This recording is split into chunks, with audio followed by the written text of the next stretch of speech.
Ito guys, akala ni Congressman Eresi ay maitatago niya ang pagiging DDS niya, no? Ibig sabihin maka-pro Sara siya. Pero talaga naman hindi mo maikaila na kitang-kita naman noon pa man talagang pro Sara si Congressman Eresi. Kaya naman, 'di ba? Ang nakakatuwa, pinalitan na siya ni Representative Laila de Lima. So, si Laila de Lima na ang naging minority leader. Ayun, naligwak tuloy si Congressman Eresi.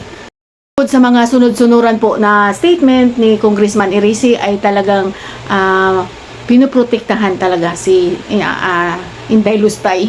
Kaysa pati yung mga kasamahan niya sa minority ay tinitiran niya para suportahan o ipagtanggol ang Vice Presidente na si Sara Duterte sa paglulustay niya sa kaban ng bayan. Tama ba yun bilang congressman?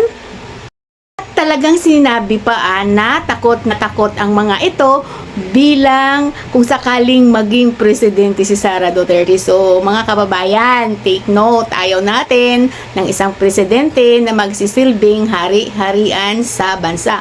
Ang gusto po natin na presidente ay yung siyang magpapaganda ng imahe ng bansa, magpapaunlad ng ating bansa, magbabayad din ng utang ng bansa na simula sa kanyang tatay ay siyang lumaki, tumubo ng malaki yung pagkakautang ng bansa.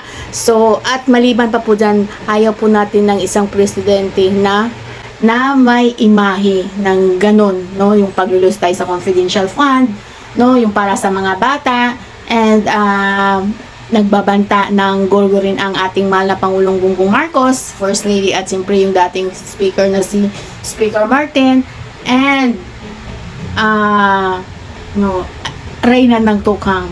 Ayaw natin ng ganun. Gusto po natin ng presidente ay siyang mag-aangat ng bansang Pilipinas, yung magiging kagalang-galang sa ating bansa. Ayaw po natin ng siga-siga lamang, ayaw po natin ng ganong presidente, mga kababayan.